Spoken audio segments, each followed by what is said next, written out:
think that the way society is set up in the UK is quite unfair already.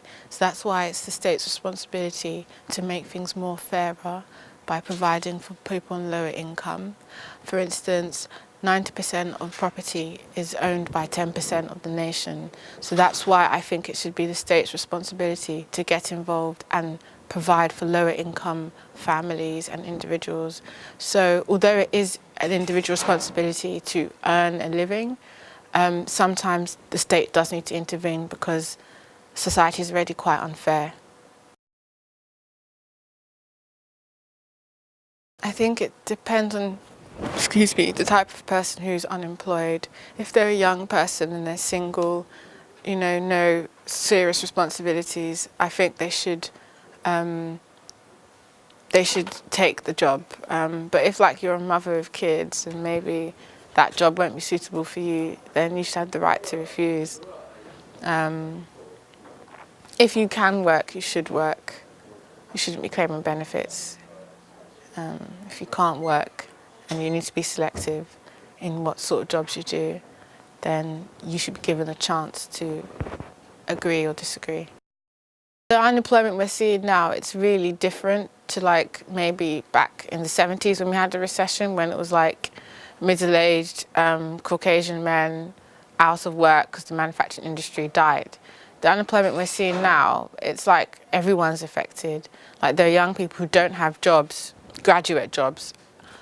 I don't know if we should make those people work because maybe it's better for them to just sort of do internships that are unpaid and, I can't imagine some of my peers working in McDonald's. I mean, I don't know if you should force them to. At the same time, should they collect benefits? It's all a bit, I don't know, it's a bit tricky. I don't know if I have a belief or opinion on that. I think competition is great. It makes you strive harder, work better, and, push yourself to the best you can be. Say if you want to apply for a job and you know that there's a lot of competition in that job, if you make your application as good as it can be, you'll try harder. That's what I mean. That's healthy. If you think that no one wants that job, you might not really try as hard to get it, and you might not really go through great hurdles to get that job, and you might not try that much at the interview. And I don't know, I'm assuming it's in relation to job competition for roles and stuff. Yeah, I think it's really good. I think that the state should control firms more effectively, especially the ones that cause a credit crunch. I think they try to allow firms to be free so that it's London looks like a competitive global city where the entrepreneur can do what he wants to make money. But I think that's wrong, and society or the taxpayer suffers for that, not the entrepreneur. So I think they should intervene with entrepreneurs and allow smaller businesses a lot of leeway. But once they get to that level of being a massive firm, then they should be heavily regulated and monitored to avoid more credit crunches, which the taxpayer basically bails people out of. I think the basic problem we have with the UK is not income, it's land, it's property ownership. If people can own what they have, it doesn't matter what their income is, but at the moment, even if you earn 50k a year, you are unlikely to own your house, and that's terrible. And the people who do own houses are able to buy more houses. People who don't own houses are likely to just get into more debt.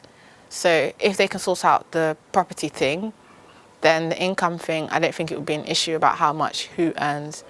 Because if you live hand to mouth but you own your house, it's different than if you live hand to mouth and you're also paying rent or a mortgage. So yeah, I think that individuals essentially, I don't think people are lazy. I think that in the feudal system, we haven't moved away from it completely, and people are struggling to break out of the class system imposed on them. And you can find someone who works very hard, but they'll be considered working class. But it's not because they're lazy, but it's because their income is low. It's not their fault. So it's not fair to say that should there be an incentive for individuals to work harder. They are working hard, but they're just forced to be stuck at a certain level because of their income and because of their bills and stuff.